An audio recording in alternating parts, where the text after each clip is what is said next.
Okay, we're going to carry on from the Christian tradition, and we'll talk a lot about that today, and we'll see even how that feeds into the humanist and the Renaissance traditions. So there is a moment or a group within the Renaissance that do open up another way. Now, we've emphasized that the Christian tradition is a tradition of renouncing the things of the world. But to renounce the world does not mean you're still not participating within the world. As long as you're alive, you're a participant in reality. You're leaving traces of yourself and the acts you do in the world. And what is so interesting, I think, about Christianity and why I spend so much time on it is because it creates new modality, or a new modality, of social cooperation and hence solidarity. And the chains of solidarity that it creates, which are basically built around a common faith and the belief that those who share this faith are brothers and sisters in Christ, and this is a rebirth. It's an idea of being born into another community. So you have a certain kind of dualism, which, who do we think of when we think of dualism? If we're thinking metaphysically, we think of Plato. So what we have here is a very strange phenomenon in that it has certain overlaps, and we strongly see this in Paul because he exercises the importance of the spirit versus the flesh. And that really lines up with Plato. That's why someone like Augustine, who we're going to be looking at later, can often be considered to be a kind of Platonist Christian. So if you take the two classical thinkers and you divide the major thinkers within Christendom in such a way that you can align them with the classical world, which of course requires a bit of distortion, but it's not uncommon because you can see there's philosophical overlaps. If you're looking for philosophy, then you've got Augustine on one hand, Platonist. Aquinas on the other hand, Aristotle. And given the importance that Aristotle will have within Christendom during the Middle Ages with the scholastics' influence and impact upon the universities, it's pretty interesting.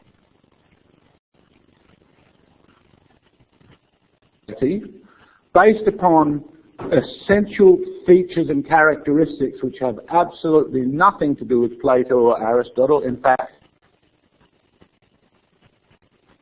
any sense of that way of thinking, and yet there are certain connections with that. They draw upon that and bring it into their world. So what we have with Paul is, and with Christianity generally at its origin, it's a turning inward, a turning to the spirit. The flesh is seen as, to use Paul's phrase, a body of warring members. Sounds like Freud to me. That sounds like very prescient. But anyway, so you've got that as a centerpiece, but you've also, as I said, action in the world. So what new formation was in the world existed that made Christianity such a powerful force? I mentioned last week the fact that Christianity would work itself through the empire so that by the time of Constantine and after him especially, you've got an emperor that is worshipping a god that under normal, any kind of Roman classical analysis or value systems would be seen as completely crazy. Because you're taking basically a member of a low class from a dumpy region in the empire and you're divinizing them. It makes no sense, and yet it happened. So with that move, we can see that there's been a huge transformation in the thought processes, but the thought processes ultimately are being incarnated through the institutional processes.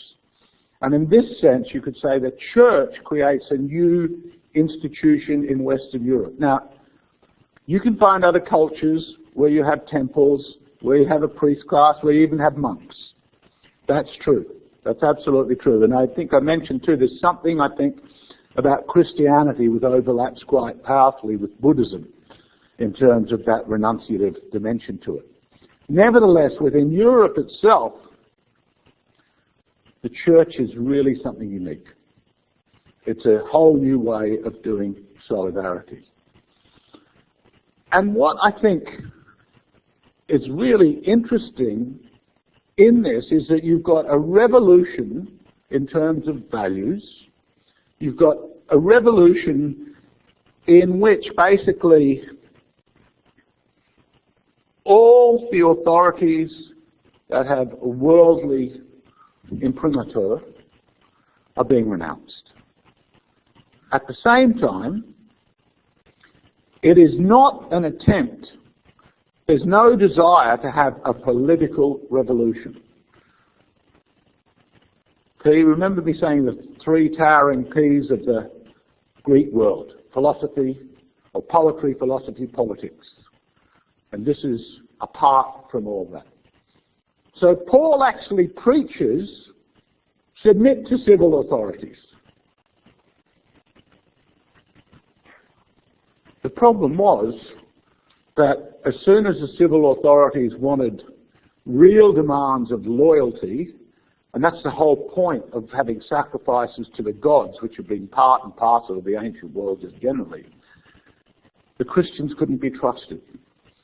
And so the persecution of Christians, which reached its high point in around the year 300, but there's waves of it much earlier.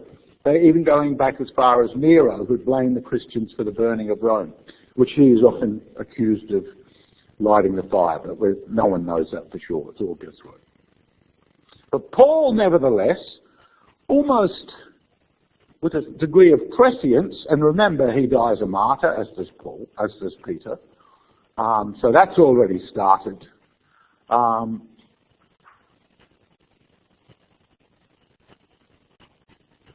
He recognizes that the rebellion is a rebellion against all worldly things, not just a specific political order. This, I think, is a part of its universalism, but it's part of its radical difference. And there's a number of people that are really interested in politics today. People like Alain Badiou, for example, who's a famous French philosopher, still alive, Maoist Marxist of a sort. He's interested in St. Paul as a political figure. Jacob Taubes is another one. Taubes is dead. But anyway, I think the emphasis, though, can be misplaced insofar as it is clearly a revolution within the spirit. And it's as if the worldly things will follow in the reassemblies that is being made by the Spirit. It is not requiring a worldly revolt. It requires a break with the Jews, and that will be very fateful in the history of Christendom and the persecution of Jews at different stages, often coming more from populist outbreaks against the Jews and directed by the church itself. But there's different times in which there's an alliance between church and populist anti-Jewish sentiments. At the centre is this idea of love. Love is the new law. Owe nothing to anyone except to love one another, but he who loves a neighbour has fulfilled the law. But you can only really love the neighbour if you do what is right, and that requires obeying God's law.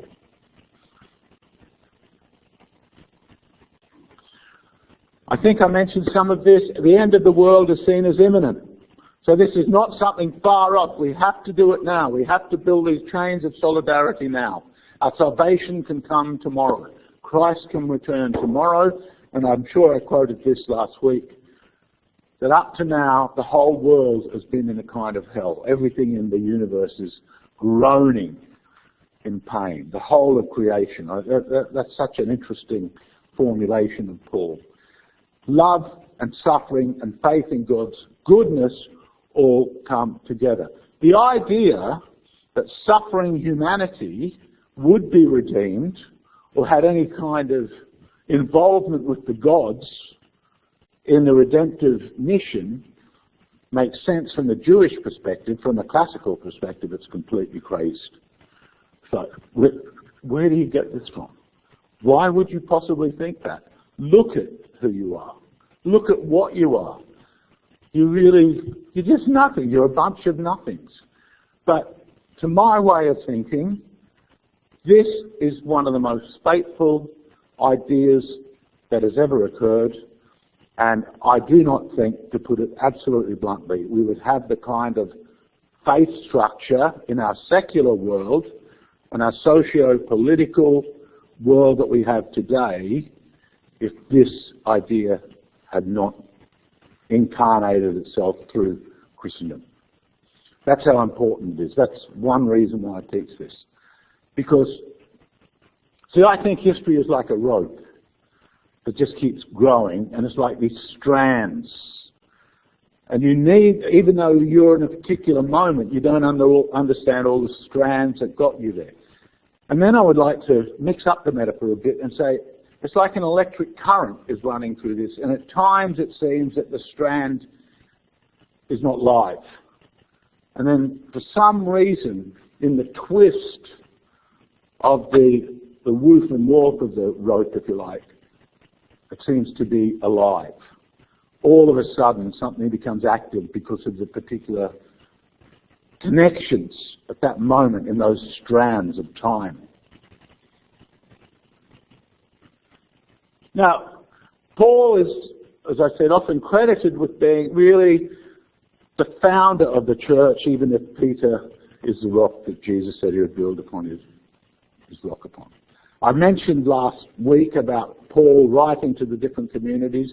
It was very clear that it was impossible to really contain all the possible interpretations that were happening about the meaning of Jesus, the meaning of this new religion and this new faith.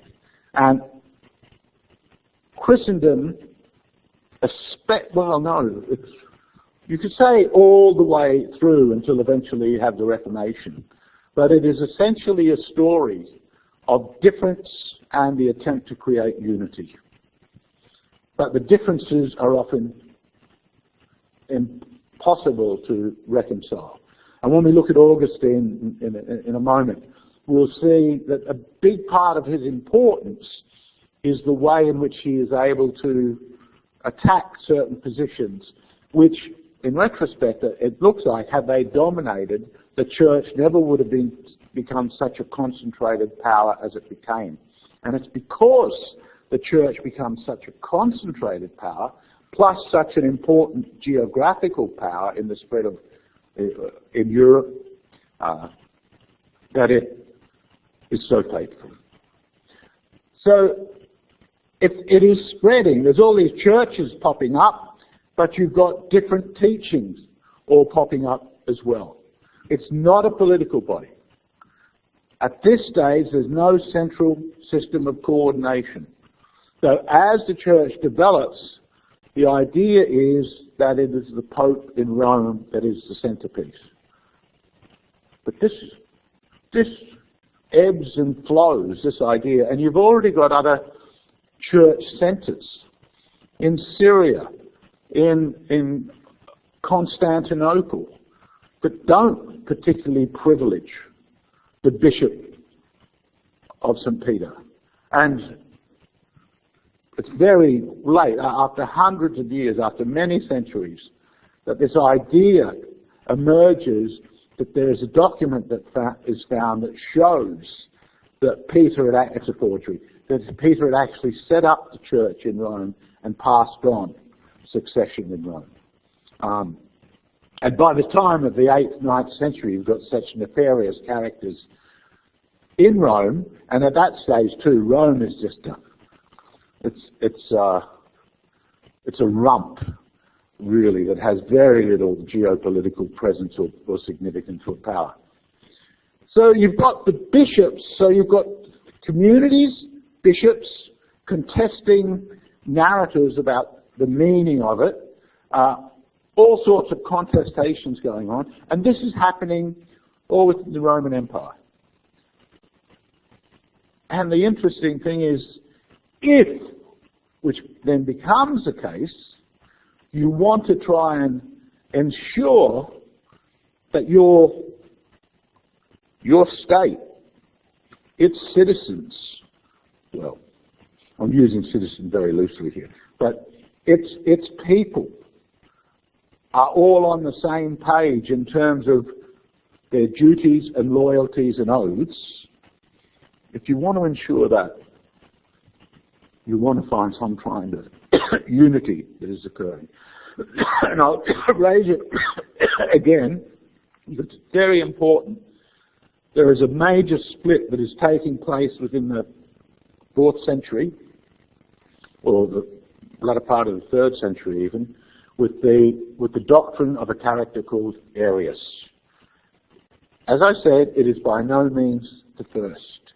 And I'll show you a quote a bit later and you get a sense from Augustine of just how many. But there's so many different theological ideas out there and contestation. It concerns whether or not Jesus is really divine, whether or not Jesus is co-equal with the Father, whether or not it's a common substance, it's the one substance, or it's different aspects of one substance.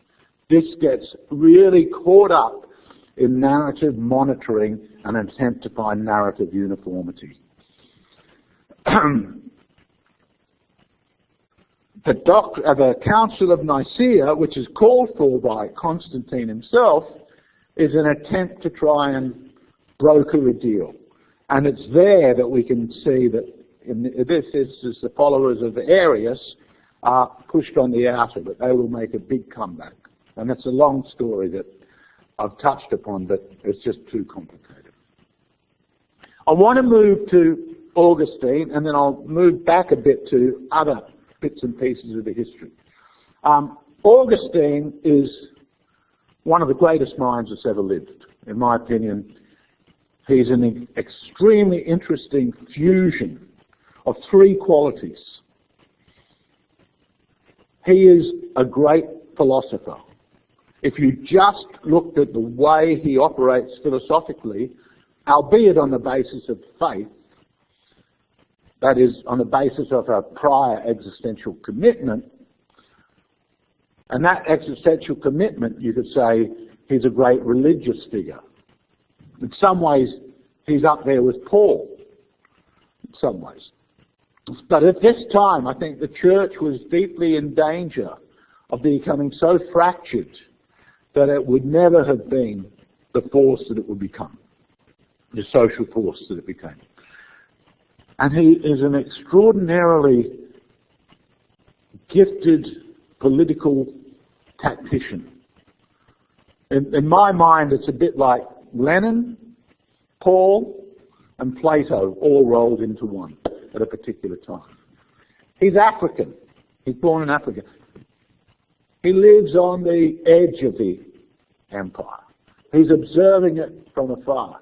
But the African church had been caught up in a major conflict. And this came out of what was a terrible time for Christians called the Diocletian persecution.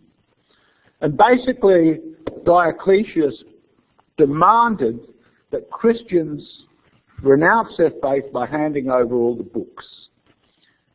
And those that handed it over the books were seen as traitors. And this became known as the dynastic controversy. And the followers of Donatius were those that were unforgiving of those who were persecuted and had weakened. Now you notice something about this.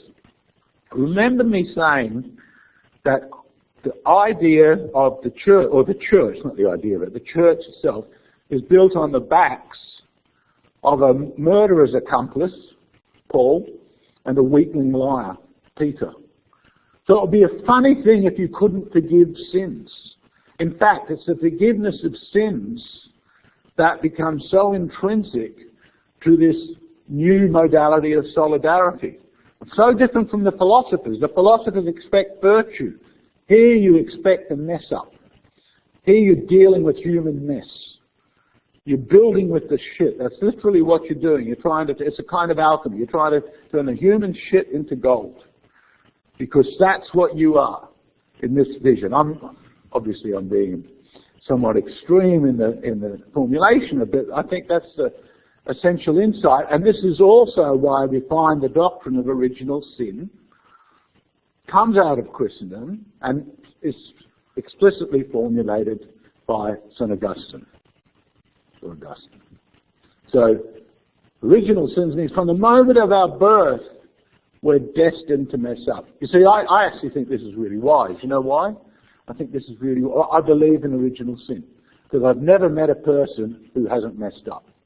I just haven't met someone that's all good. Plato has to present Socrates as all good. And I think that is really the difference. So here you're down on your knees. You're down on your knees praying because you'll never have all the information you require. Remember me saying that's a big difference between the Jews and the Greeks. It's the way in which ignorance is woven in to the self-understanding of these different peoples. As I said, the Arius controversy had taken off, and Augustine would be a major Trinitarian, along with Athanasius, but a major Trinitarian. And had Arius's, this is the central thing I want you to understand about the doctrine of Arius, he makes Jesus dependent upon the Father. It's a dependency. You know, the conflict, which takes place over a very long time, and it's, you know, the forces are shifting and flowing. It's fascinating. I love reading about this stuff. It's so interesting. And the intensity. In our secular world, it looks mad. But I can tell you, a whole lot of stuff that we're doing today, looked at from 100 or 200 years, is going to look equally as bonkers. If you read history and you read disputations in history, you're always left wondering, why were they so caught up in this? And they were caught up in this because the direction of the future, which they were trying to help make, was ultimately going to be dependent upon whether, let me put it in stark terms by invoking Islam. In Islam, Jesus is a prophet. In Christianity, which I think is, in its way, is far closer to Christianity than Arius' position was. Because I think that's essentially what Arius makes Jesus. Even though in the various conflicts he tries to dress this up in theological qualifications, his enemies could see precisely what the difference was. And if you want to know the difference between seeing Jesus as a prophet and seeing Jesus as the Son of God, you just look at how the different traditions act themselves out and which things are valued, which qualities are valued within those traditions. So, had Arius been victorious, and as we will see, the teachings of Arius were very popular with some early Christian tribes and kingdoms. So,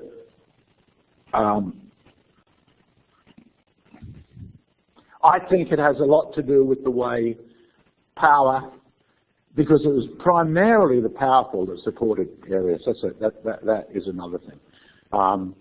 It's a whole approach to human life, and anything that ultimately requires human moral improvement as what you rest your case upon, which is also the classical position, you can say that is anathema to Augustine.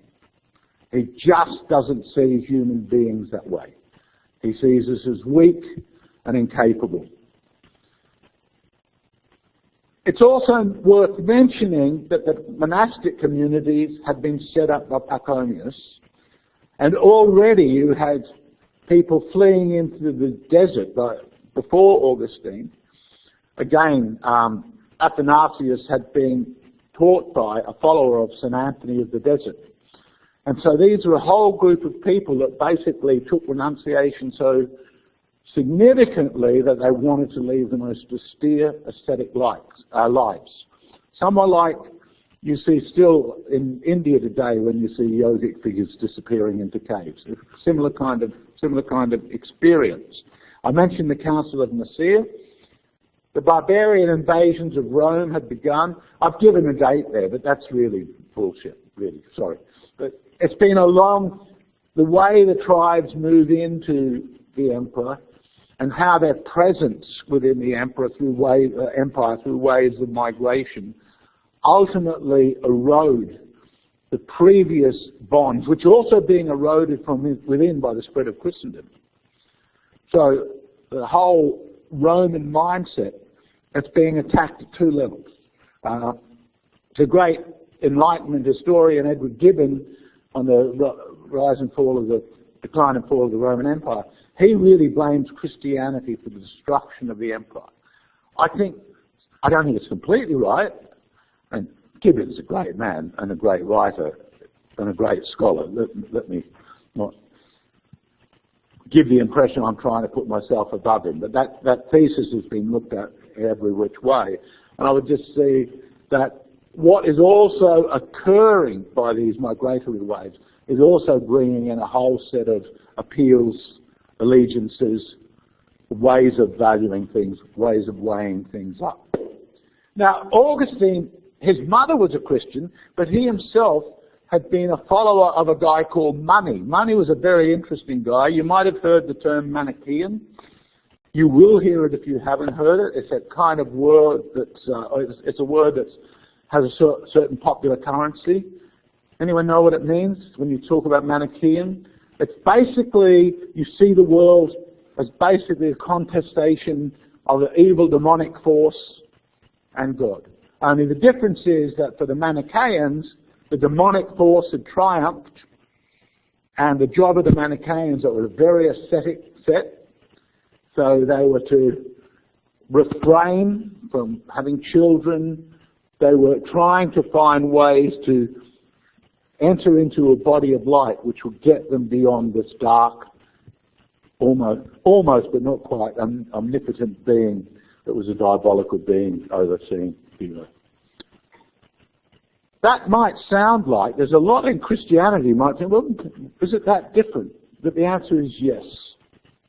Remember the opening of the book of Genesis, when God creates, it's good. The fall, which becomes a really important theme within Christian apologetics and Christian theology, how is it that God creates it good and there's the fall? How's that possible? And the answer is, in a nutshell, though this will be something, it's the answer, but it's also, there are people that don't believe this answer. Augustine does. It's the answer of free will. But if there is free will, does that mean that God is not really all-powerful? I'll give you my own little answer to that, having read so much about so much theology and finding it fascinating.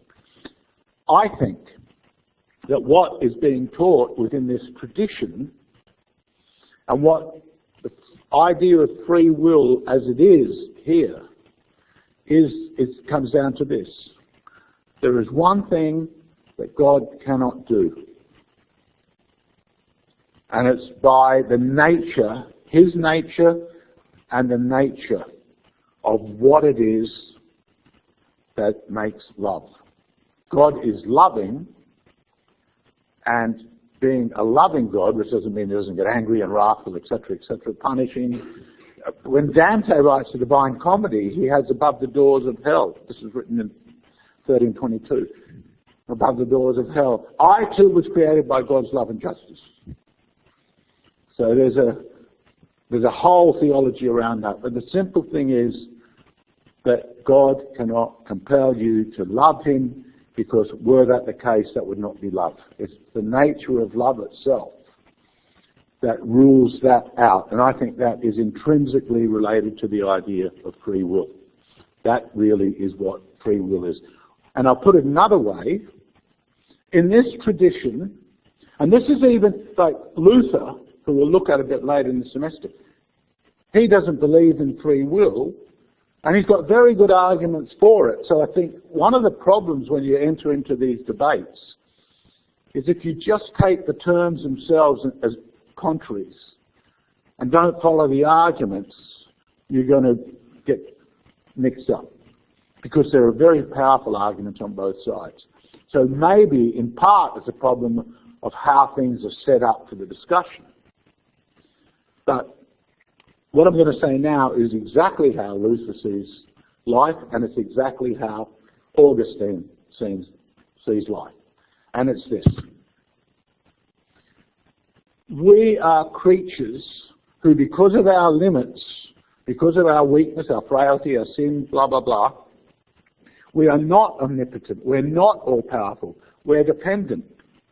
And the greatest dependency we can have is to be open to the Spirit of God.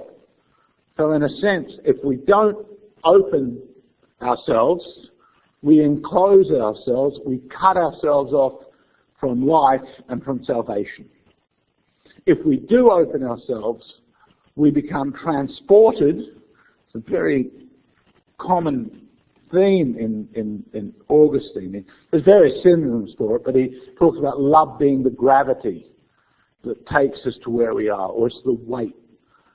So our loves transport us, they carry us, it's our desires.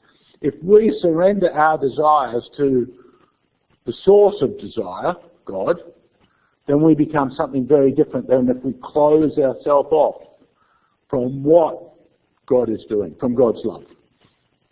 That's anyway, I don't want to go on more, but that is it's that kind of idea, I think, that is so central to understanding what is happening with the Christian community and its outlook. And it's, again, although love is very important in Plato, there's a shift of emphasis in which intelligence is not dominant at all. Augustine himself had a concubine. You know the famous story, or you may know the famous story. He talks about this in the Confessions. Augustine loved the ladies. And there's one prayer he had is, God give me chastity, but not yet. So that's very much a part of his character. He had an illegitimate son. But as he becomes a Christian, as he moves away from the Manichaean faith, and he's really a seeker. He's one of these characters who wants everything or nothing.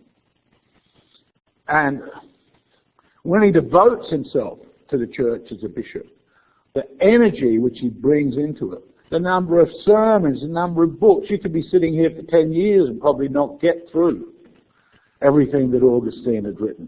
It's an enormous corpus. He just never stopped. He also established a monastic community. He then writes the Confessions, which is an extraordinary book because it's really the story of his weakness and then his turning around. Augustine was also an observer of the sack of Rome, Alaric sack of Rome. So this was, again, the ways, these migratory ways with different tribes coming in at different times, having greater effect. But by this stage, the Roman army was full of soldiers that were really not Roman. They were de facto Roman, if you like. And that was the background to his book, The City of God, which I'll talk about in a moment. He also attacked the idea of Pelagianism, which is basically the ancient version or early version of what Rousseau will come up with. And in fact, I think, of what we tend to believe now. perhaps not for good reason, but it's a widespread idea. And that is that man is born good, innocent, and free will suffices for redemption. We can do it on our own. Here's the difference as well. The one tradition is observing the fact. So I always try to reduce this to experiential things, not to a doctrine or a dogma. And when I talk about any theological doctrine, I always try to see what aspects of experience have led them to this conclusion. If it's purely inference, if it's purely logical, then I think that's probably dumb. Or I try to find what is the seed of this, the existential seed of this idea. So that what Augustine is basically saying is it's just asking too much of us. So that's what I wanted to say. We come back again to this distinction. We don't know what we're doing, even though we think we know what we're doing. And we don't know what we're doing, A, because we're not very good at doing anything. Two, the things we do are completely beyond our control insofar as the people that we've affected, we've got no idea how they are going to respond to us and what the impressions we've made upon them mean over a lifetime. Now, in some ways, by the way, this is not too different from the Greek tragic view of life. I've always thought that. I thought the idea of original sin and the tragic view of life, which Plato is really pushing against, have a lot in common. Okay. I want you to, this is from the Council of Constantinople. I won't read this out. I just put this here, and you can read this at your leisure, where you see the importance of trying to find orthodoxy. Orthodoxy simply means a right opinion. Trying to find that and realizing that the situation is there's so many different groups with different teachings. Now, again, the modern liberal mind goes, well, that's great. Why can't we love them all? The only problem I find with that, I think there's the modern liberal mind, it's not really honest. I think it does that, it can do that when there's an overwhelming consensus within which the others can operate. And in that respect, it's not really different. And I find this interesting is how often contemporary historians are looking back on other ages and they're looking for something like the multiculturalism that they have, and they're finding it. So you can read, and this is relatively more recent stuff. When I say recent, the last 30 or 40 years, recent stuff, say, on the Ottoman Empire or on Andalusia, on various other places, and I'm reading a history of China at the moment. I can see this in there as well. And it's essentially a projection back, which is, the modern is driven by a kind of liberal view of this. The reality, I think, is that if you've got an empire, it's just so much easier to manage if you don't try and destroy people's gods as well. To the extent that you can live and let be, provided they perform certain rites, rituals, or certain fundamentals are in place, then you can let it be. And that's actually what I think you find wherever you do find this so-called multiculturalism. And here's the second point. I actually think that the modern liberal mindset, in its way, does exactly the same thing.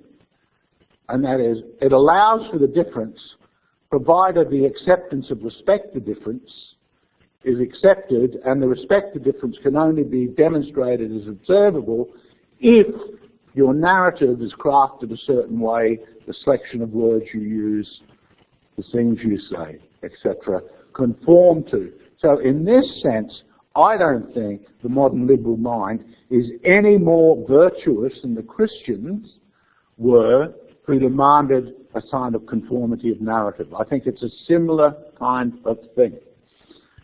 And I think this issue of narrative conformity is an important aspect of how people attempt to create bonds of solidarity. So I think it's a really very structural problem.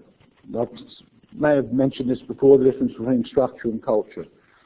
But structure it's a bit like you've got a body, and then what you can do with the skin is like the culture, for example. Or you must eat, but the kind of food you can prepare is more like the culture than the structure. So this question of organisation, I think, is important. And here you see the kinds of contestations, theological differences, which, as I said, to study them is really great. And I could go off here and engage in this for hours, but I don't have time. I really want to get through this. So I talked about, yes. Oh, sorry. Okay. How is okay, this is concupiscence. I hope I spelled that right, or cubiditas. Is what I'm getting at now. That basically means sensuous love. And Augustine sees original sin. I think I've given a somewhat charitable reading of Augustine and original sin. He does tend to, I think he comes from the kind of character he was. I said he liked the ladies, and he tends to connect it very closely. So he reads Adam and Eve as a story about original sin. He sees it very much bound up with us being creatures of desire. So because we're creatures of desire, it's desire that's always going to do us in. And concupiscence is basically that sensuous desire that's always there, that's never going to completely, well, you might say, given the dreadful fate that the Catholic Church has found itself in, that there's something quite prescient in that. Augustine believes that salvation is not simply through our efforts, but it comes from God. So here you see a very interesting thing in Augustine. On the one hand, you can find the doctrine of free will in there. On the other hand, you have a view of being human, of total dependency, which also feeds into the doctrines of Calvin and Luther, which say there's no free will. And Augustine is kind of, let me put it this way. I think Augustine is the way he is because this view of life is a very paradoxical view of life. It's not one that neatly finds itself able to present itself in a way that reason can dissect it and say it's completely rational. It's not rational because it's based upon certain psychological observations, and the human psyche, in my opinion, is itself is extremely contradictory. I think we are full of contradictions, and I think this is expressed in a theology like we find in Augustine. And I'll add on that, seeing I said that about psychology. For my money, the two greatest psychologists of the human condition, you can take this or leave it at will, is Augustine and the Marquis de Sade. And I think in some ways they're very similar, but they have completely opposite views of what it is they want from life. In the case of de Sade, it's a kind of murderous mayhem of diabolical gargantuan proportions. And of Augustine, it's to create a body of solidarity, which you will see historically, the way he tells his story about providence, that God has a plan, and the church is the building of the Spirit which fulfills that plan, and then you look at the whole history of the world in the way in which it's conformed to that plan. So all the souls have all played their part in this great love song. This is what Augustine calls it. There's this great love song And what part has anybody played in this great divine love song? It's a very powerful image. He is a very great writer. So the church is collecting all souls from Adam to the end of time.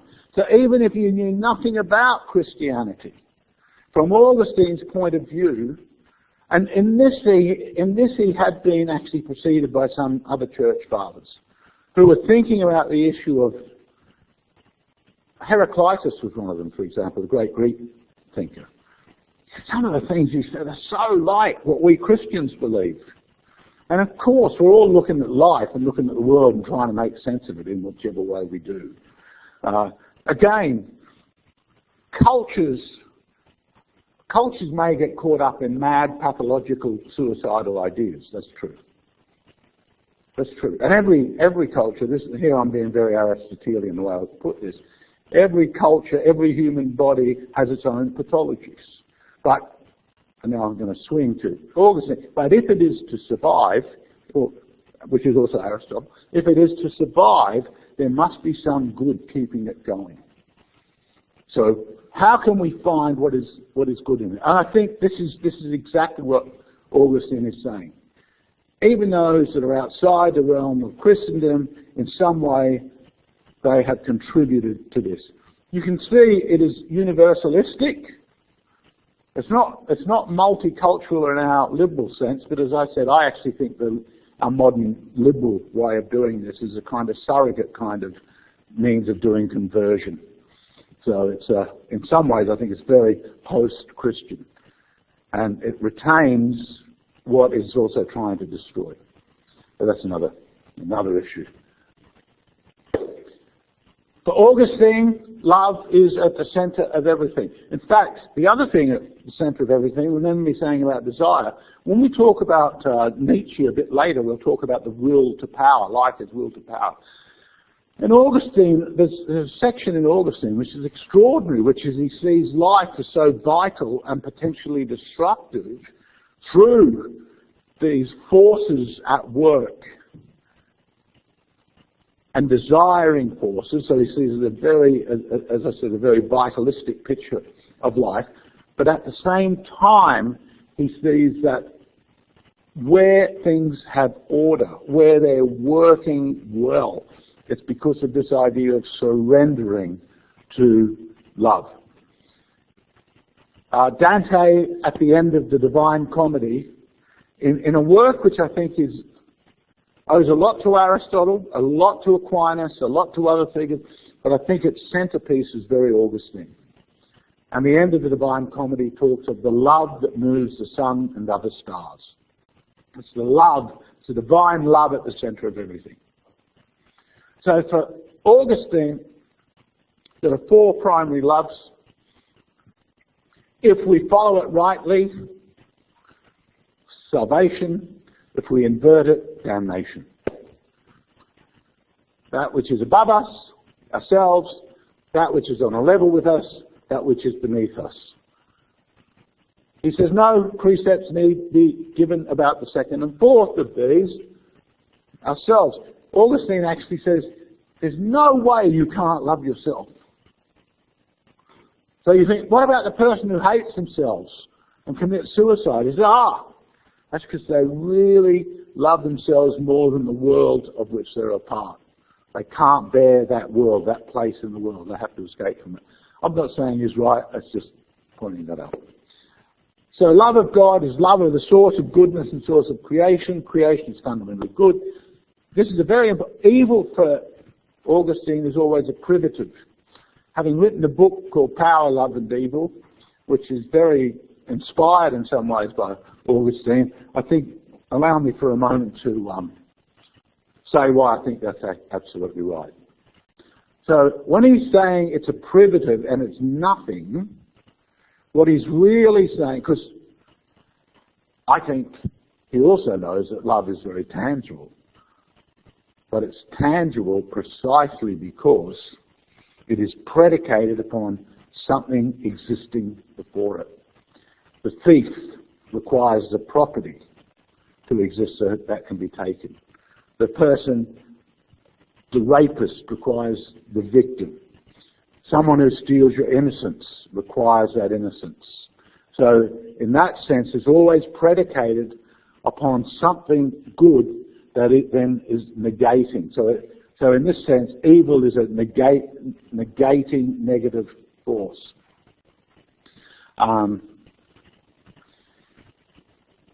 Anyway, there's that formulation there. Love of the neighbour and love of the world. If you just, again, that's why the fourth is, well, the world is there. Of course there's all the food there and the stuff you might want, the property, the harbour view, all these things that are great if you got your hands on them, but at what expense? If you throw your neighbour under the bus to get it, if you love yourself more than what has created you, these are distortions. And so flip them over and you will never get what you want.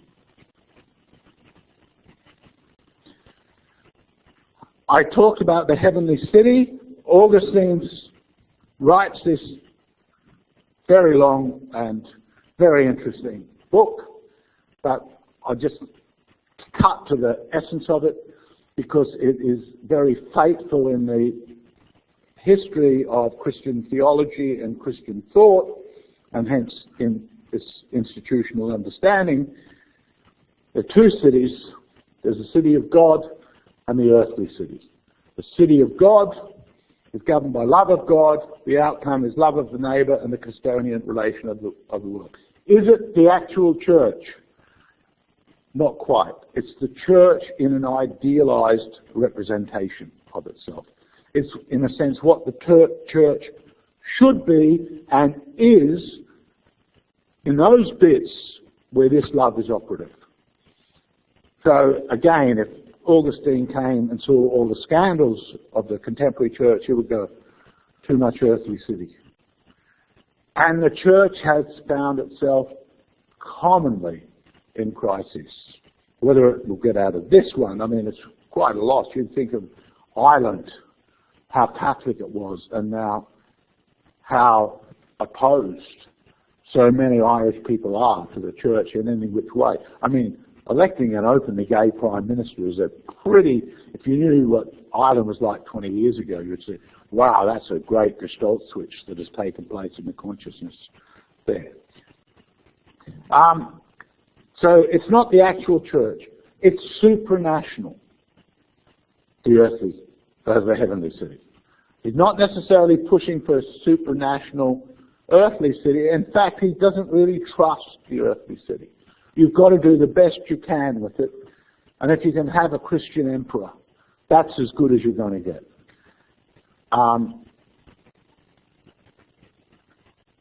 Earthly life is one of suffering. Now we know when we get to, again, we all know this is true and we all deny it. This is what I think. When I hear, read, listen to people talking about politics, which unfortunately I have to do all the time, and especially when you study it, it starts to really irk you. What I think is just the thoughtlessness that passes to thought when people speak about politics. I'm always astounded by how certain things are taken for granted. And the thing that is taken for granted are things like, as if you're going to, it's almost as if the importance of death and suffering only have importance if they can be politically solved. But if they're part of the existential condition, then the way you talk about the political, it'll start to diminish. You won't give it so much importance. You'll start to ask questions about what can politics do and what can't it do. I'm going to segure to something. I've got to get this off my chest.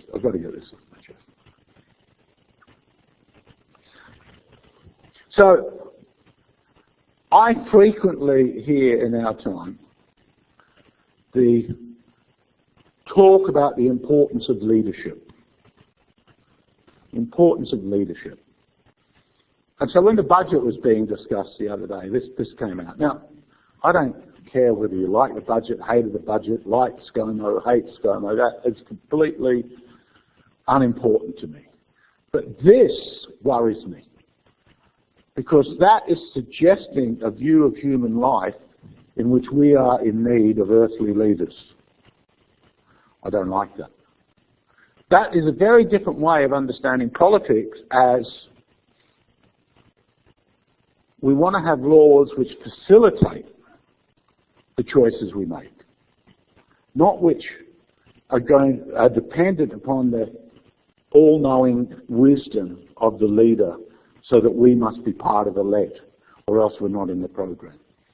This is one of the things, I think, in which the seeds of fascism has spilt out into liberal democracy, and part of some of the problematic nature of the modern mind, which is one of the things that interests me in old guys like Augustine or Plato or Aristotle. Okay, I have to get that off my chest. In the earthly city, we have power, we have masters and slaves.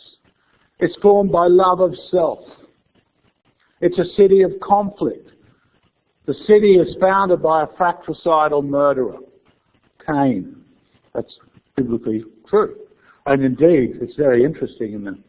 It's not only actually in the Bible. You see this in the book of the Epic of Gilgamesh, which was written a good 1,000 years at least before Homer in the Near East. And there seems to have been a deep suspicion about the nature of the city by pre-urban peoples. And you find this in the Bible, and as I said, you find it in the Epic of Gilgamesh. Because it's true that the powers that accumulate in the city enable people to do worse things because of that. Well, it's part of it. The earthly city is symbolically represented in the state. At best desires earthly peace for enjoying earthly goods, but there's always frustration. And peace is purchased by wars. Again, I think that's absolutely true. I think Augustine is very observant. Again, I can compare it to us. I think we live in a very deluded age and a time in which we take peace for granted. I think you are not thoughtful if you take anything for granted. It has to be made. Peace has to be made every day, and the reason wars break out is because the peace was not able to be made. Or, which is more common, people don't care or know enough to think about how the peace could be made. Augustine also raises the idea of torture, which was common practice for a long time. Indeed, it's well into the 18th century that you start to see a general turning against the idea of torture as a means of getting to the truth. That was the whole purpose of torture. It was to make sure that that person wasn't telling you a lie. Of course, it's a very good example of there's something opposite there's something twisted in that kind of thinking, but there's a kind of truth behind it as well. That is, if I'm going to be tortured to death, I'll tell anything that the torturer wants me to say. But we don't know each other's hearts. Darkness enshrouds social life. In the earthly city, we have to do evil to achieve good. So evil is inevitable in the earthly city. And the best we can hope for in the kind of conflicts of a just war or a just leader. But having said that, a just war is still a war. A just leader still requires all sorts of sacrifices which may not be the highest or the most important kind of things we wish to achieve, for the most important kind of things we wish to achieve. I won't read this quote, but I'll just get to the essence of it, and I think this is really a fantastic quote. Basically, the way Augustine sees human beings and political power is that a state is just like an expanded band of robbers. And in fact, if you study the history of state formation, and I brought this up in the other class, I know, state formation is invariably predicated upon conquest. Invariably. And the movement from tribes, nomadic tribes, to settled communities is invariably purchased by finding some group to enslave in some ways to give you stuff. That's the quid pro quo. So, in saying kingdoms but great robberies, I think he's absolutely on the money. You can read the rest of that. Okay, we'll have a quick break. Let's have a 5 to...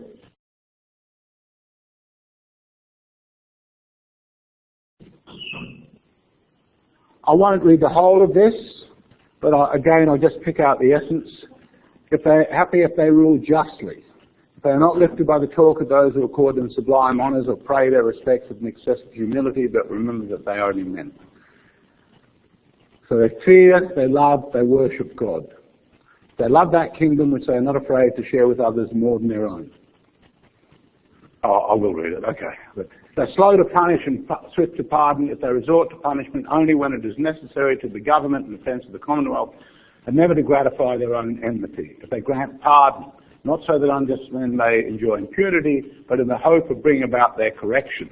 If they compensate for whatever severe measures they may be forced to agree with the gentleness of mercy and the generosity of benevolence. The idea of mercy is actually a very important concept in Christendom because mercy trumps justice. Mercy may be going beyond just merely justice. Restraint,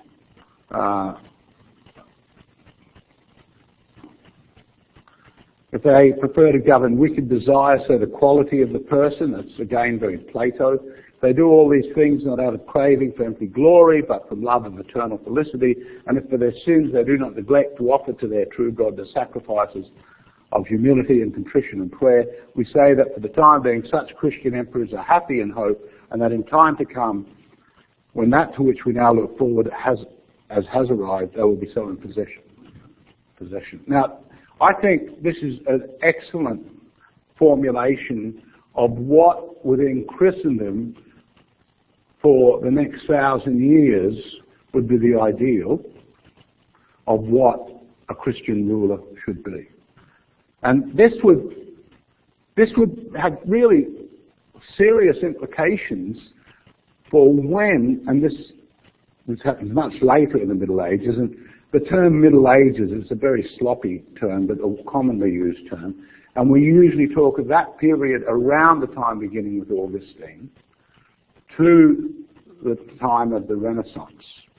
Now there's a lot of different social formations that occur during that time, some of which I will talk about today, the most important of which I will talk about today. Sorry, I forgot to turn this off, and if I don't turn this off, it'll keep making that noise, which will drive me crazy every time I get up. Okay. So that idea of what is expected is one in which you can see duties rather than sheer prerogative power, and which the well-being, the spiritual well-being of the community is being preserved.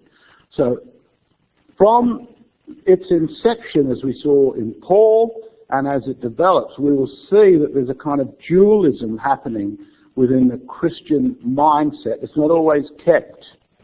The dualism is not always kept, but it is one in which the priest class, which in Western Christendom is presided over by the Pope, though that only really becomes consolidated by the 11th century, so that takes a long time for that act of consolidation to occur. And then it's all fractured, of course, with the Reformation. That is seen as the way the state should be run, and why there is a question of who has ultimately authority, the spiritual power or the earthly power. So what happens, and this was the bit I wanted to talk about with the Middle Ages, what happens when the earthly power is not giving any credence to, any deference to the spiritual power? And this will be a serious source of dispute about what do you do with tyrants when the tyrant is one that is broken any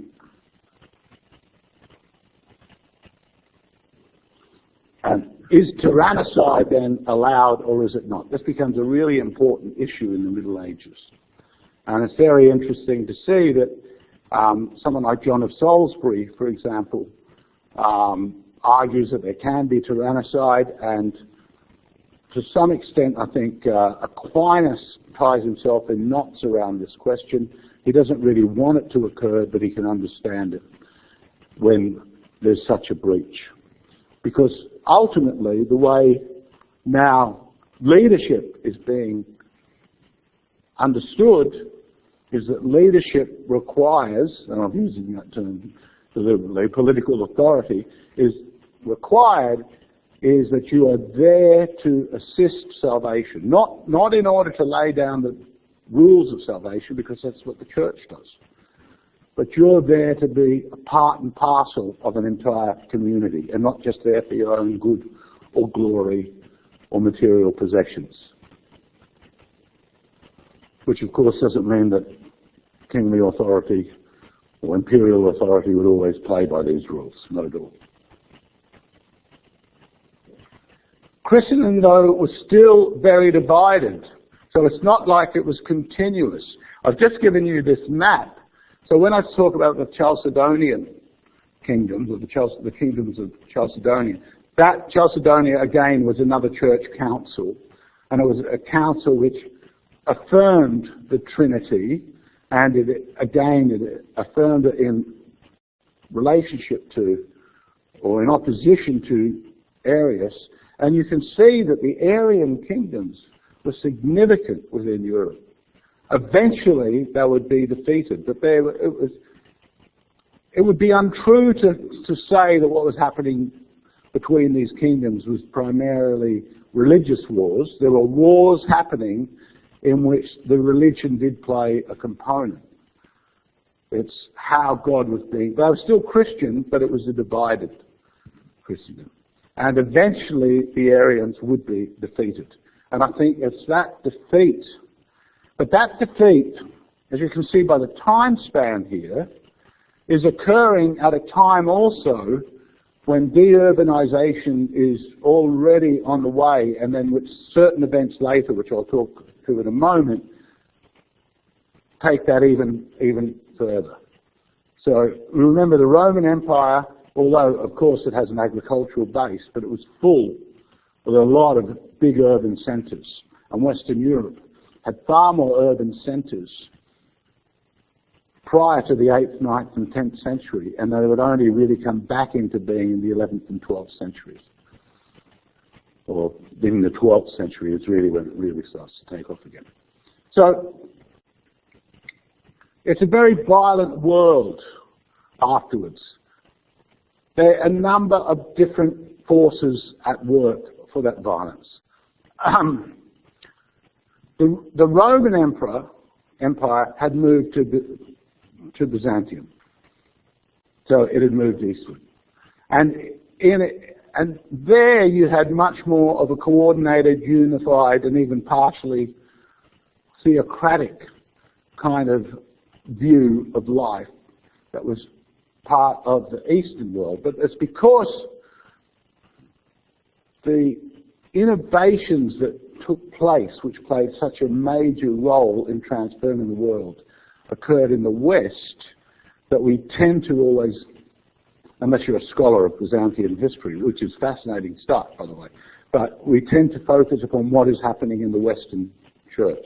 Because it's the developments in the Western Church and Western society that will create the ground for the great other historical movements which create the conditions for what will ultimately become the modern. Now, there had been Muslim expansion ever since the time of Muhammad, the earlier part of the 7th century, and that again had occurred in bits of the Roman Empire and beyond, and it was essentially driven by military dominance, in part also because you had essentially feudal relations And very often you had a group that hated paying the tributes and taxes they did to whoever was their ruler. So sometimes they would see the Mohammedans or the Muslims as liberators. These terms, though, have to be used with a great deal of caution. They're not liberators in any modern liberal sense. But it is in part, it is one factor in the success of the Muslim conquerors and warriors. The Muslims had moved up and through Spain and had even on the verge of moving into Europe, and they had been stopped by Charles Martel in 732. So it's held back there. And that's also the beginning of some kind of sense of there being something called Europe. The beginning of that. Charles the Great, as he was called, was crowned the Holy Roman Emperor in 800. He had already set up an urban centre in Aachen, in Germany, which was, by the standards of the day, a very beautiful city with a great cathedral and everything. So it was a strong urban centre. But interestingly, the way that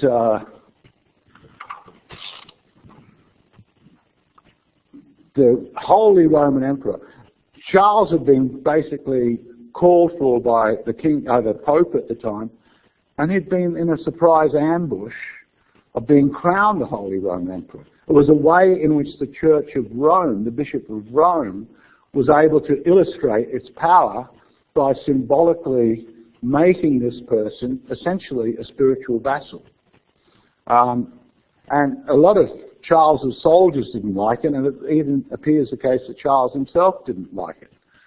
Now, the other thing about Charles was he was a really great warrior, and is caught up in all sorts of tribal conflicts that are going on, and he was one of the first, possibly the first, to execute people on a large scale. There had been examples of, even within the Roman Empire. In fact, Augustine talks about and justifies the first persecution of a heretic, a guy called Priscillus, in Spain. So it's not like there hadn't been any kind of persecution of heretics, but that was done, as indeed was Charles, by the imperial powers. And this is much later, but as the Inquisition occurs, the church is not the group that kills the heretics. They pass them over to the imperial authorities or monarchical authorities.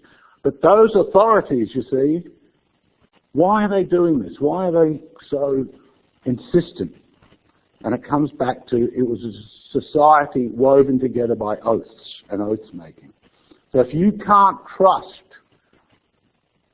the oath of someone because of what they're prepared to hold as the ultimate source of appeal, what is ultimately sacred, you've got a political problem. So, in a sense, that is what's driving Charles the Great to persecute any anti-Christian tribes that refuse to convert en masse. So there's mass conversions that are going on under Charles and mass executions that are going on. From the 9th and 10th century, there had been, I thought I'd put that in as well, I must have moved it. Okay, I wanted to talk briefly about the Vikings. So basically, the deurbanization process that is intensified even further now through the 8th, 9th and 10th century, it comes because Western Europe is under attack from three major forces. Muslims, the Magyars, who come out of Hungary from the east. The Muslims are coming from the south and the southeast. The Magyars are more central east. And the Vikings from the north. And I've seen that. I started watching a bit of that TV show called Vikings. And it was a very multicultural, it's almost like the Vikings lived by multicultural ethos of those people that run, make movies in Hollywood. It's historically just nuts. I had to stop watching it after a while. Anyway, at this stage, Western Europe then becomes characterized by, first of all, you always need a food base.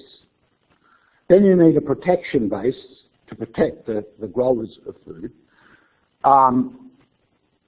So you've basically got warlords. And feudalism, as we understand it, is just basically you pay tribute to someone, you provide a service to them, and it's going to be primarily of one of two types, even though there are traders. But the primary types of service you will provide are either going and giving them part of the food that you collect, or which is put like that, it could just be taxation, but you work for them for so many days and you work for yourself for so many days, or you provide military service. So, in a way, what we have there is a structural feature that's occurring in Europe, which is typical of the development of all pre-modern societies. But the extra ingredient you've got there is the bonds that are being made, the obligations that are being made through the seal and sanctification of the church. I did mention that. There's the Vikings down there. So have a look at those maps.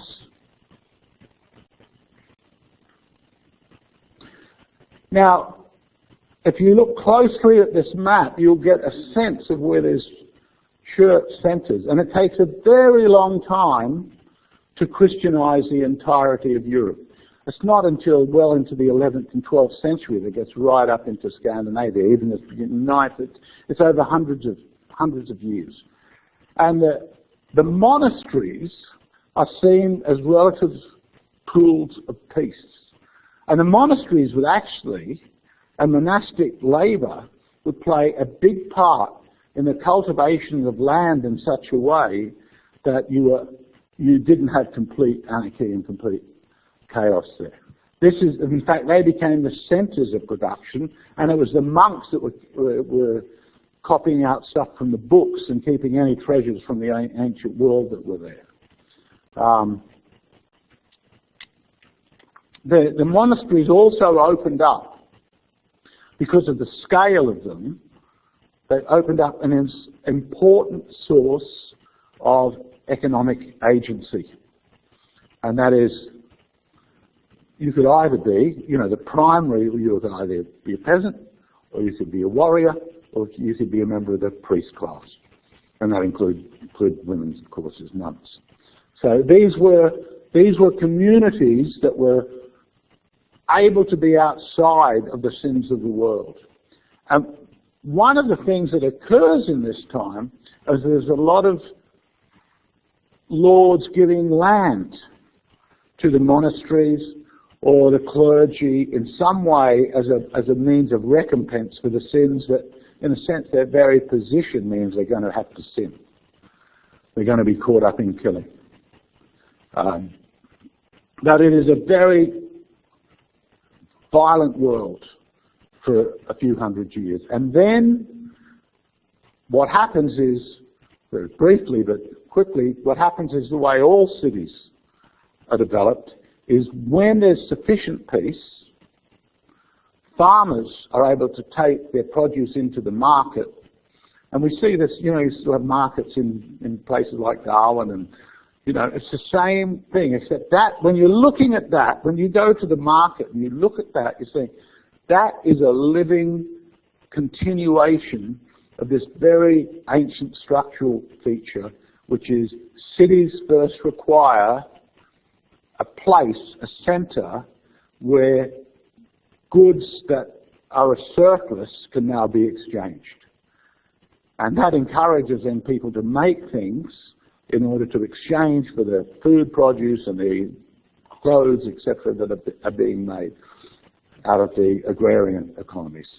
So as that starts to take off, then the other big thing that happens in Europe is the church becomes a centerpiece. So you've got the fair or the market and the church. And there were really interesting developments in architecture. And so the role of the cathedrals in the formation of these towns became really central. And the art, the development of Western art, the story about that is all bound up with where the church is in relationship to the new developing urban centres. And as these urban centres take off, you've also got a greater division of labour. Now, I'll just go back a bit to monastic life. And look, this is a really good map of just around Europe of the Cluniac and Cistercian monasteries. The question of monastic, or the issue of monastic life was when, although you have Christianity as a faith, as I've said, you didn't really have coordination and control, and you can see it. You didn't have the networks that were available, the time required to travel. And so, you know, these massive changes would occur. For example, in the 8th and 9th century, after all these invasions, it became increasingly common for priests to get married. And after a couple of generations of this was just seen as normal. This would lead to a great crisis in the church, and in part the Cluniac reforms, which was in one of the monasteries. So the first sets of, actually you can find earlier ones, but the thing about what St. Benedict had done with the rules of the monastic life, wherever there was a Benedictine order, they would be living by the same rules. So this was a way of spreading an ethos within different communities. And Cluny was very important because the Pope that would take his stand against the empire would stand up for cleansing the church of its corruption. And why was marriage a big problem? The really big problem is it means passing on church property which has been donated to your own family. And then if people are paying tithes and contributing to that and they see that this is happening, that makes them very angry. So, and the monasteries themselves, this was also under Cluny, they started to bypass the local landlords and report directly to the Pope. So this, again, was another big issue. And around this time, a little later, but it comes out of the same movement, the same ethos, you've got a whole new body of law called ecclesiastical law, and there's a dispute going on about who has control of what, and this also affects taxation, punishment, the scope of the judiciary. So you start to get these different domains of law, and it all comes back to this dualism that I spoke about the spiritual authority and its relation to the terrestrial authority. So who has the greater power? Who lays down the real rules? The fact that Cluny this had so many monasteries that were spreading and working by a new set of rules in which this ethos of cleansing the church, because in many ways the church was, and this would become the big issue. The big issue would be, I said it's about married priests, but it's even more basic than that. It's who has the right to appoint high clerics? Is it the Holy Roman Emperor, or is it the Bishop of Rome? Is it the Pope? And Pope Gregory VII takes a stance. Henry IV, the emperor at the time, tries to prevent that, and he takes a stand in which he says all investments, the laying of vestments, all high office appointments must be done through me. Henry IV, the famous story is that he fought this, and then the Pope excommunicated him. What would that mean in a world where everything is held together by a tapestry of oaths sealed by the church? Henry lost. It didn't mean that conflict ceased automatically, but he waits for the Pope, begs for mercy, waiting in Canossa, in this little valley or pass in Rome, in Italy, waiting for the Pope and beseeching his mercy. He needs to make a public showing of it. He needs to become a public penitent, so it becomes clear the role of the church. But it's not decided then, and in fact, it's a very long contestation that is played out over Europe. But there were riots by people against their clerics and kicking them out if they were married. There was some, obviously it's somewhat regional, some areas more than others are pushing this.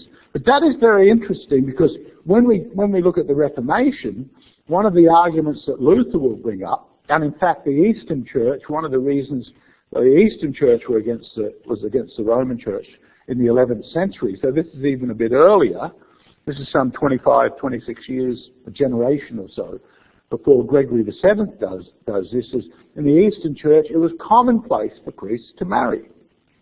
It had been commonplace. If you go back earlier to the origins of Christendom, you see that very often priests were married, but once they got married, as it was accepted that conjugal relationships would cease. But that's not so much the case in the Eastern Church, and it certainly wasn't the case with these married priests. It also reaffirmed the life of poverty, but it was also hugely important to contributing art. So this, again, you had different monastic orders. The Franciscans, for example, again later, but the Franciscans would swear a vow of poverty.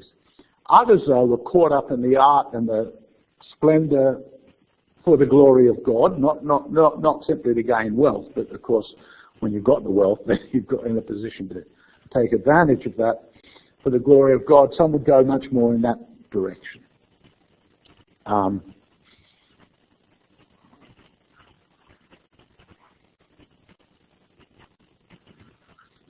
So there's a number of schisms here. One I've already touched on. The first one that precedes the conflict, the investiture conflict, as it's called, between Gregory VII and Henry IV, is about the East and Western Church. And this had been a tension, a running wound for a long time. But in a sense, the symbolic issue which really cemented the division, because the divide was already there, was this doctrine of the Philoque. And that simply is referring to a phrase that had been added by the Latin Church to the Creed, in which it says that the Holy Spirit issues from the Father, that had been the original formulation, and the Son. And the Western Church could make the claim, this is to enhance the Trinity, and the Eastern Church argued that this is actually in violation of an earlier agreement. And you can see in it's a kind of late echo of the Arian controversy and a formulation that had been initially nutted out to try and bring the disputing parties together, but ultimately Trinitarian. So the whole Eastern tradition had developed in somewhat different way to in the West, and this was also seen, so it's not only the formulation, but the fact that it's initiated by the Latin Church, it's one more attempt by Rome to capitalize and centralize its power. So this is but the Cluniac movement had already started, but the thing that really brought this into issue, as I said, was, so the church, East and Western Church splits in the middle of the 11th century, and a bit later, Gregory had also invoked a very old theological formulation called the Two Swords Doctrine, which demands a superiority of the spiritual over the temporal power. And then that's what I said about demanding that only popes can appoint bishops and not the emperor or secular powers. Around this time, a little later, is also the Crusades. Now that is a very big story, and in the mythic mind, the mythic modern mind, if you speak of the church in a negative way, you'll go the Inquisition, the Crusades, the burning of witches, and you might think of some other things, but they're always going to be in the mix. The problem with that is, as with all mythic stories, is the extraordinary oversimplification. That's as true of the Inquisition, which is a very complex affair. I won't go into it, as it is the Crusades. There's many motivations behind it. This is another myth. Another myth is that the Muslims never forgave the Christians for the Crusades. Now, the problem with that myth, and a lot of this was being said around the time after 9/11 in 2001. This is why they did it. Look, most Muslims hadn't heard of the Crusades in the 18th century or the 19th century. It didn't really mean it. And even contemporary Muslims at the time it was happening, no more than just as the Christians weren't unified at peace, neither were the Muslim areas. You still had power politics and all sorts of political contestations going on. There was never, ever, ever, in any which way, an absolutely unified sense of political and social and religious solidarity of the sort that is easily put into a myth. It's just nonsense. It's just nonsense. But there's so many books written on the Crusades. It is a fascinating story. It is in part initiated. Two things initiated. One is to retrieve Jerusalem because pilgrims had been blocked from saying their usual prayers there, and a number of them had been attacked. And it really didn't have much to do with the Arab Muslims. It had to do with those coming out of the Turkish region. But that didn't really matter because that's closer to Byzantium. There were all sorts of conflicts between the Western Church and the Eastern Church, often the pilgrims, or some accounts of pilgrims attacking Eastern churches. They were often out of control. One thing I think is fair to say, though, and this is an important point, is that the Crusades were acts of pilgrimage, not just acts of pillaging. That's very important. They were penitential acts. So if you want to understand the mindset behind it, it's still very much part of the Christian view of life, and its view of itself, whether it's right or it's wrong, but its view of itself is this is a way of making recompense for one's sins in the world. This is an act of great service. And it wasn't really, if it had been a colonial pillaging expedition, it wasn't that successful. Far more people died on the way and caught up in this. And it often meant putting a lot of resources into this. But as I said, there's various books that you could read on this.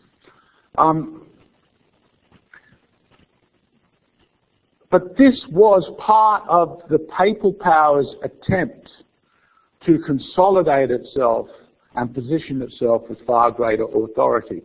And again, you can see the pros and the cons in that. It's not as if there was one group was all good and another group was all bad. And this is ultimately behind what is the Gulf Ghibelline. Oh, that's not what I wanted. Oh no! Oh no! I'm so mad at myself. Oh, what have I done here? I've been messing with slides because I've got them all over the place. Let me just see what I've got here. Okay. But it's not. Look, I might mention that later. I had a very good slide on that. Let me just go back. About the Gulf Ghibelline conflict.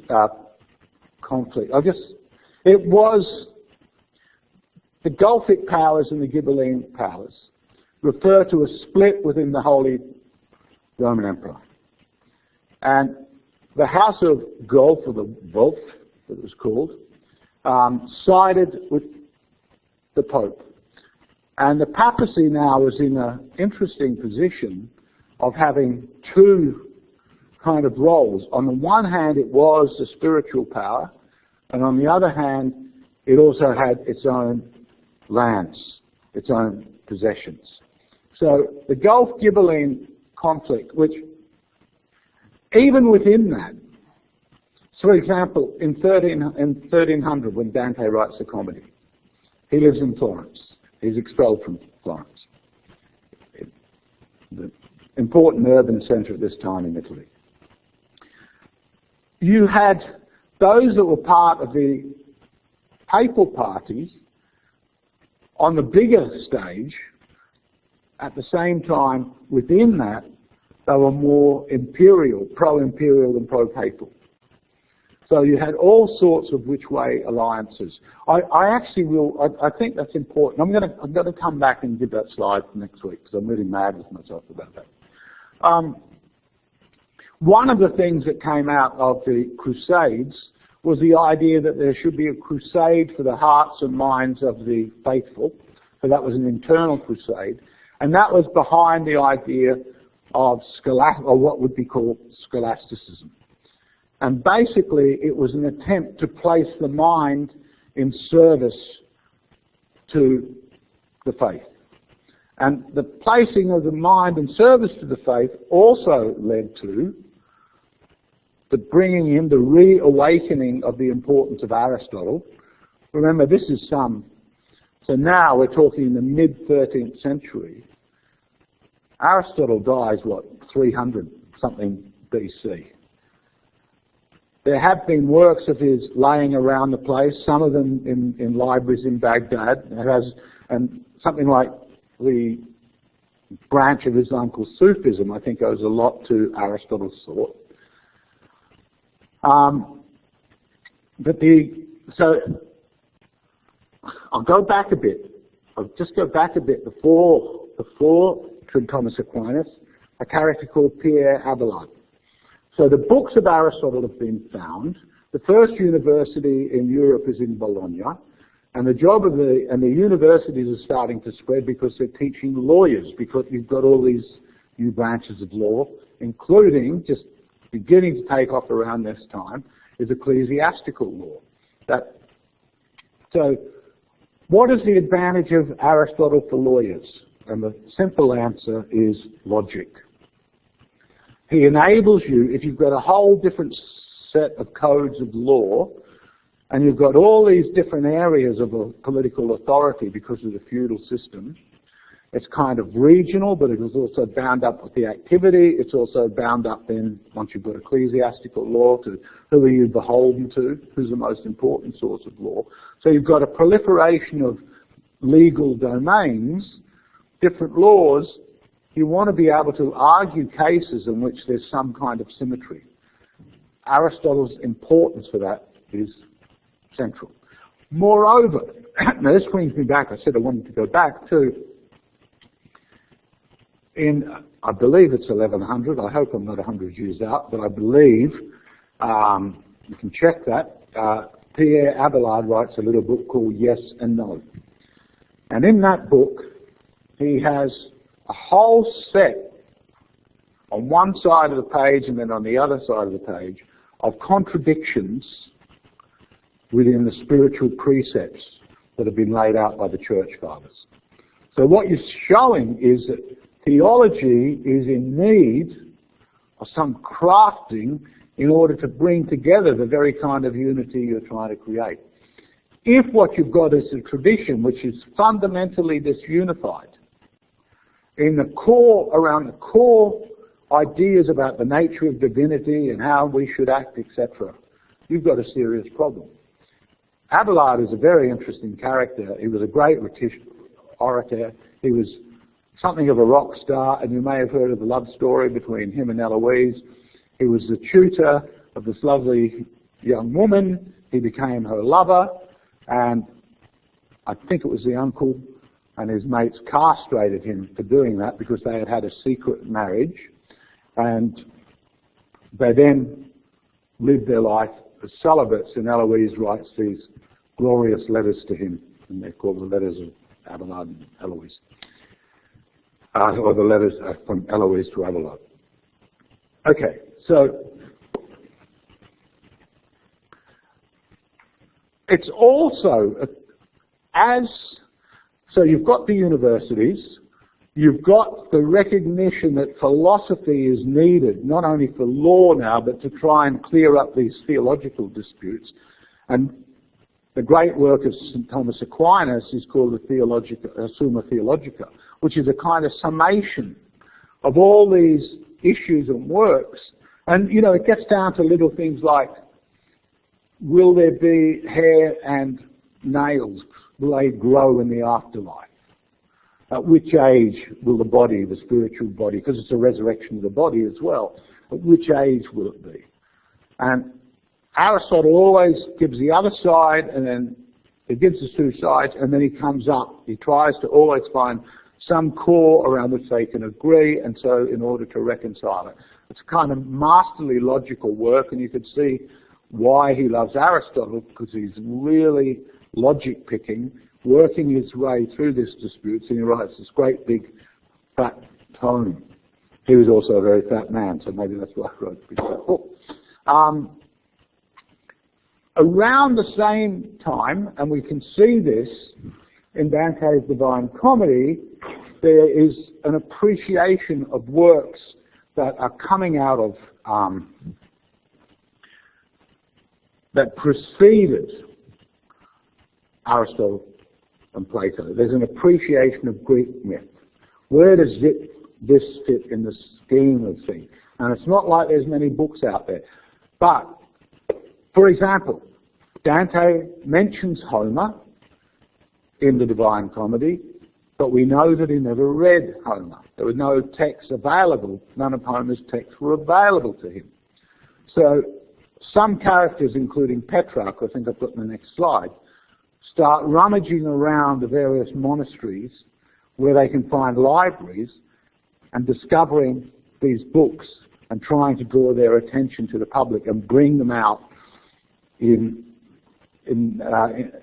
or bring them into intellectual communication. So this is what they were called the humanists, and sometimes Dante is considered one of the earliest humanists. He had written the great Divine Comedy, the greatest psychological examination of love in its proper and its flawed ways in that Augustinian sense.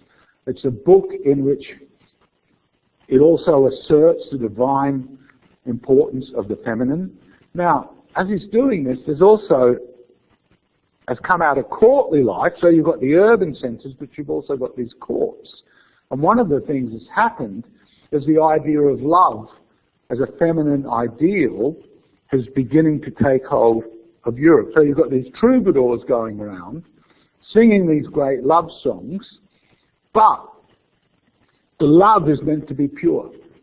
So very often what the idea of etiquette behind the courtly love tradition is that the woman of the court bestows her favour on some lord, someone, a man of valour, and he dedicates all his valorous acts to the lady, and she will give him a ribbon or give him a little smile or something. It is not sexual, even though there is obvious examples that countervail against that, but or go against that. But it's not driven by sexual desire, but it does create this idea of the feminism as an important source of grace and gift. And in fact, the Divine Comedy, the muse for Dante, the person he sees as responsible for his salvation is Beatrice. And Beatrice approaches St. Lucy, who then approaches Mary, so you see this triad of feminine energies, and then Beatrice, I think that's the order, I think it's, she sees Dante so lost. And then they approach Virgil, the great Roman poet, who was reported, even though this is completely fabricated, but he was reported to have anticipated the birth of Christ by Christians that had taken what was essentially a paean to Augustus as a great new emperor who would create a great new age. And that was seen as actually that was really written for Jesus. And so Virgil then takes Dante through hell and through purgatory, and then he can't go into heaven because he's a pagan. So there is one, I think there's one pagan in heaven. I must check that. There's a number of popes in hell. So you can see that Dante is very much caught up in this Gulf Ghibellines split, which is why I wanted to say something more about it, and as I said, I will. And it's a story of love as salvation. It's a salvation of love in which he's basically taken bits of the troubadour position and he's put it in a medieval cosmology and added this cosmic dimension in which it's also very much pro-imperial, so it's against the papal powers, in which, though, he says that Pope has a spiritual role, but should never be a political force.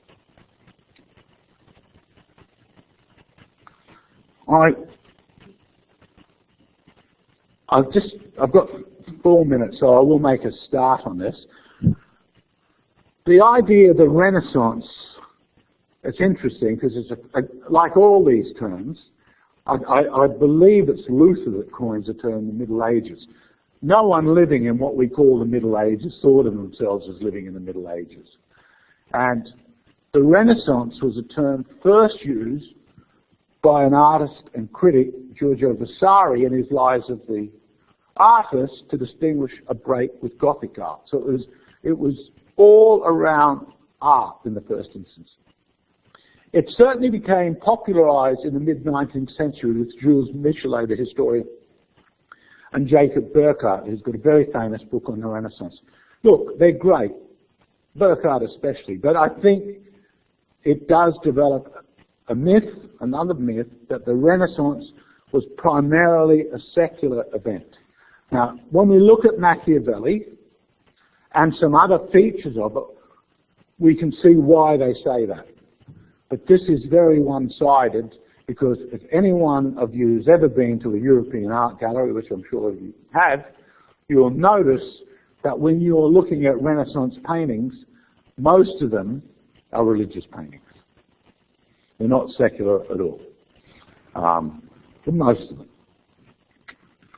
But the Renaissance did spawn Niccolo Machiavelli, who does provide a fundamental break with this Christian view of life, which we have been talking about. And it begins a modern secular view of politics. So, just speaking generally about the Renaissance, one of the things that's frequently said about it is it is a turning away from what was considered the preoccupation with the interior life, and it's a turning outward into the world. So it's an embracing of the world. Now,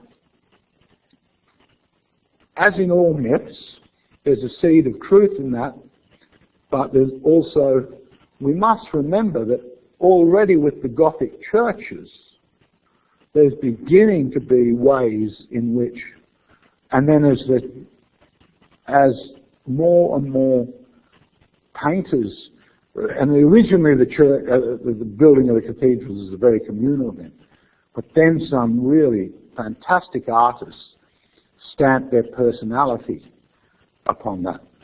And once that's being done, you can see that there is a sense of glorification of what's there in the world, in the very act of artistic creation. Nevertheless, if we go back to the 13th century,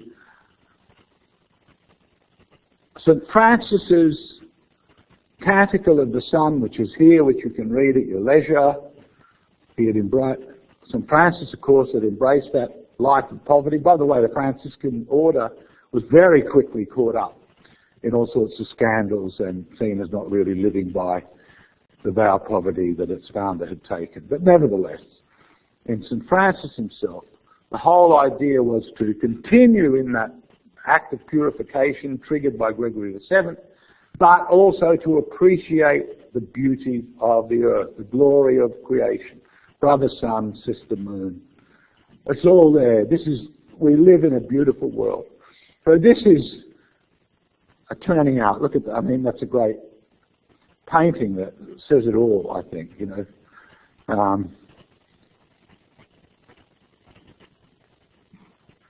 So I talked about Petrarch, younger than Dante, looking for lost texts. They also begin to look at literature and rhetoric, not only logic now, so it's a move beyond Aristotle. And this would be very important for the next couple of hundred years. It positions itself as a kind of age of light compared to a dark ages.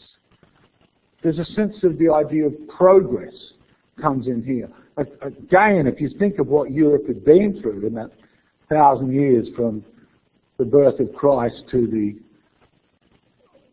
Christianization of the empire, to the movement of the empire, to all the context, to the wave of invasions, the idea of progress really didn't have any part to play there because there just wasn't any progress. But as you've got the urban centres, as you've got more literary men, as you've got them rediscovering. So the church now is playing a big part in rediscovering the ancient world.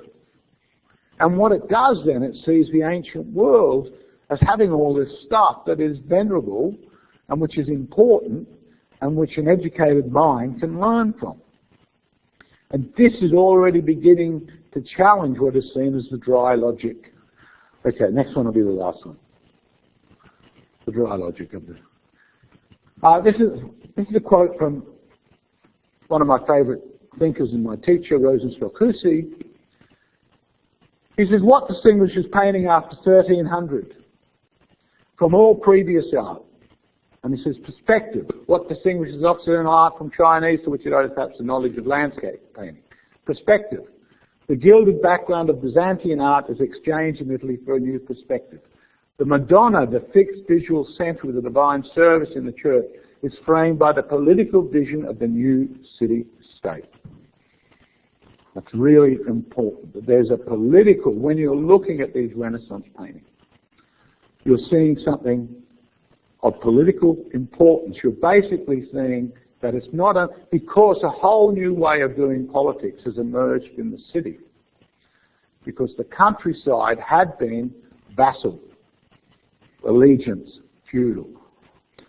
I'll carry on with the second half of that quote next week. That'll be a good place to trigger it, but I might actually start with the Gulf Ghibelline conflict, which was going on around this time anyway, so it doesn't really matter that I skipped that, anticipated, skipped it. Have a good week. Thank you.